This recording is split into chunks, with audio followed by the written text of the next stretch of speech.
let's tell people what Prop 50 is.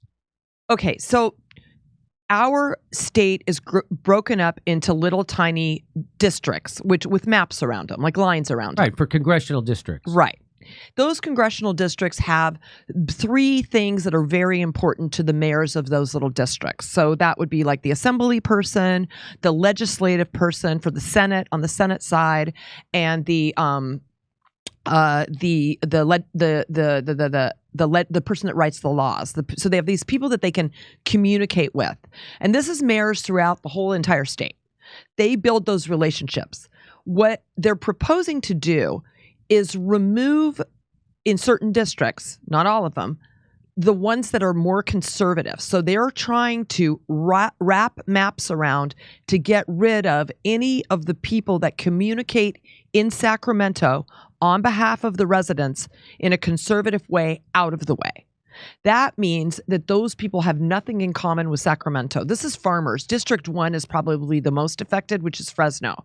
And so what you're doing is you're basically creating a lock on the voting. If we lose on Prop 50, which if people need to go vote at the box, forget the mail-in, just show up there and vote no.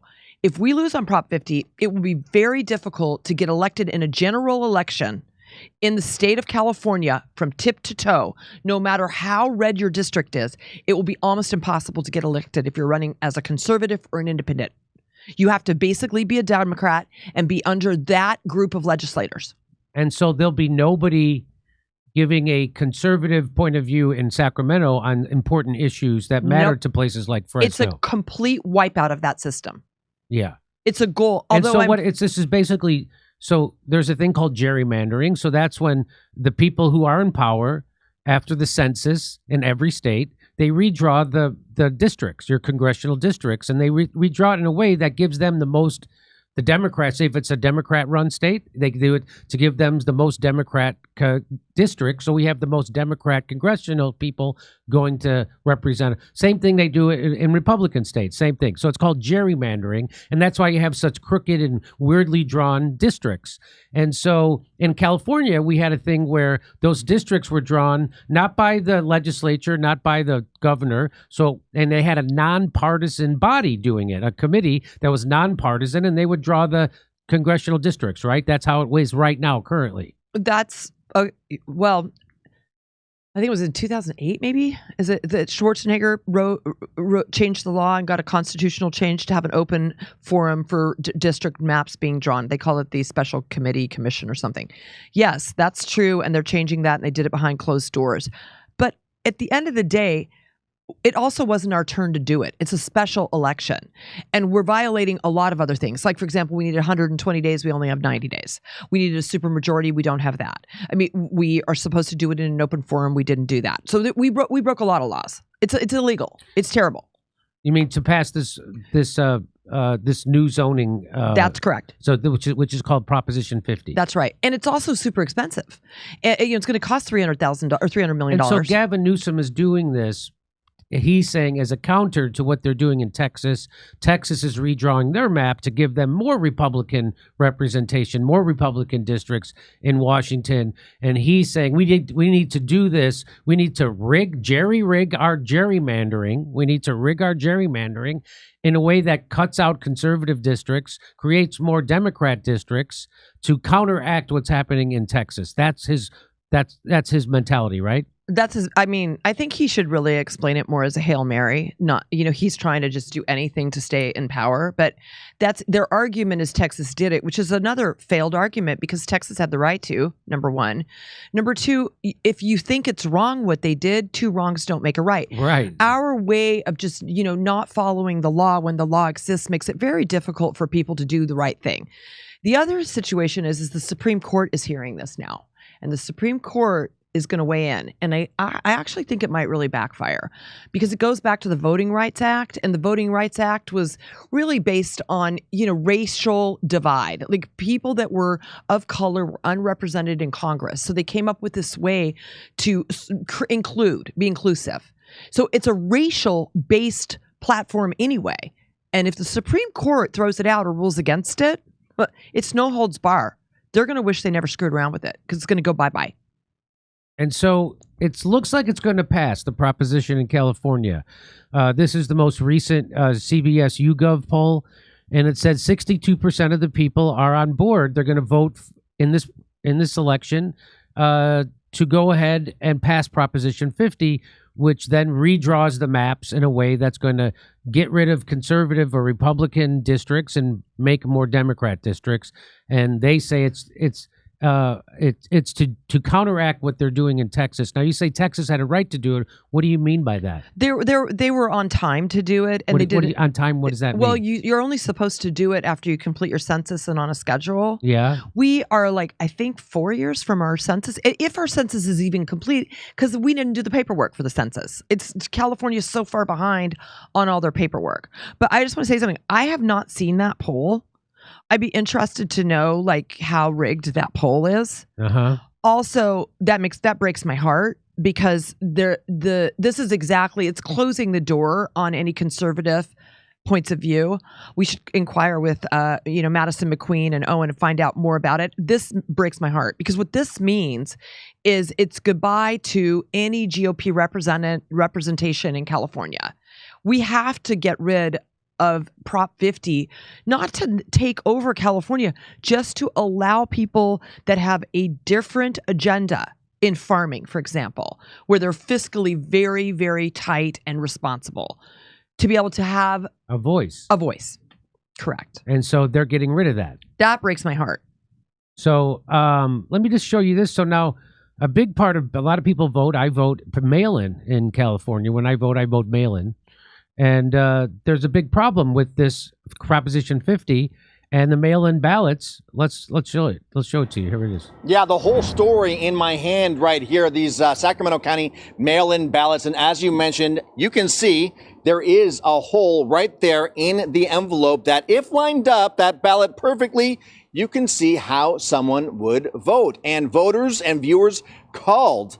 So what they're saying is, if you vote no on Proposition 50, there's a hole on the ballot that shows that how you voted. It shows that you vote. And so now whoever grabs that ballot without opening it will know how you voted on Proposition 50. And the fear is that someone could throw those ballots out because they know how that ballot has already been cast. So that's the big fear. And it's not just in Sacramento County. It's in lots of counties. To voice their concern. If someone were unscrupulous and didn't like how I voted, they could double mark it, which would invalidate my vote. Alan Wiggins. So someone could so there's two holes. They could go ahead and just fill in the other hole, and now your ballot's invalidated. Oh, it's such a scam. So there's more to this. Is a Sacramento County voter concerned this hole could help someone who wants to tamper with his ballot? It makes it too easy for bad actors. The Sacramento County vote-by-mail envelope has holes that allow his Prop 50 ballot vote inside to be visible if it's folded and placed inside the envelope in a particular way. So we could have put the hole here, we could have put the hole here, we could have put the hole anywhere.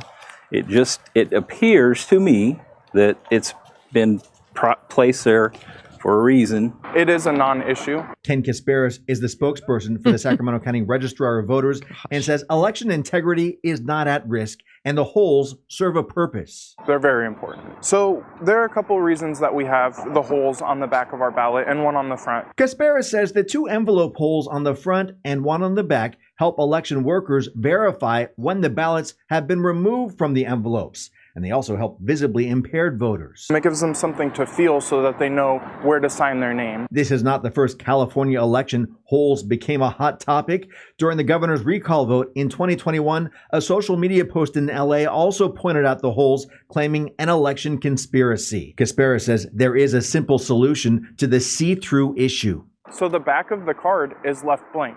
Just fold it. You've got nothing on either side of this. Stick it in your ballot envelope. This window into your vote-by-mail ballot and how to seal it shut. Important to note here that every county has a different vote by mail envelope, but these holes are standard across the state. Sacramento County says that they have received several calls and emails with concerns since these Prop 50 ballots have gone out. They just advise people that when they put their ballots inside these envelopes to fold it in a way where their vote cannot be seen. Okay, so if you fold it one way, everybody can see your ballot and who you voted for. The whole thing's so screwed up. I mean, first they drew the maps wrong. So they had to do some new map and mail that out, which was like $2 million extra. And now they punch the holes where they can see it's like they know how bad it is. So they make all these things happen so that it goes in their favor. And my feeling is vote in person. You need voter ID. By the way, I got a whole bunch of those. I don't know how many you got, but I got one of mine says plus occupants or plus residents or something. So you got more than one ballot. Yeah, I got 7. You got 7 ballots mailed to your house. Yeah. So it's just not, we have to vote in person. We have to have voter ID. We've got to stop the craziness. And if they did it back on the Newsom recall, well, that makes a lot of sense, because didn't like 2 million people try to get rid of him a few years ago? Yeah. Yeah. And he's still there. So maybe this isn't their first rodeo. Like maybe they really know what they're doing and this is all by design. So Prop 50 seems to be a pretty anti-democratic, authoritarian, not a good thing for people. I think it's anti-citizen, period. Yeah. It's anti-Californian. And it looks like they perfectly set it up so someone could tamper with those ballots. It's challenging when the people that are screaming about it are like more conservative people. But at the end of the day, we have got to let people that live in rural communities have a voice. They have a completely different lifestyle than living in an urban city. It's not fair. And what we're doing is hurting farmers. This doesn't even impact LA. The majority of the people that are going to vote to change it would be, people that are deep blue Democrats that live in Cities. deep city. Yeah, they're not affected. They're not affected. They already have a voice. Yeah. Yeah, it's just taking voices away from other people. From people that really don't have any voice, that don't have roads, their lights don't work. They're Right. farming for a living. Why would you want to take their voice away? Come see us in Australia. Second show's added in Melbourne, Sydney, and Brisbane. We'll see you in Burbank, California, the day after Thanksgiving. It's a Friday. And then Pottstown, Pennsylvania, December 6th. Plus, January 11th, we're going to be in Waikiki at the Blue Note. Tickets not available yet for them, but go to jimmydore.com for a link for all the other tickets.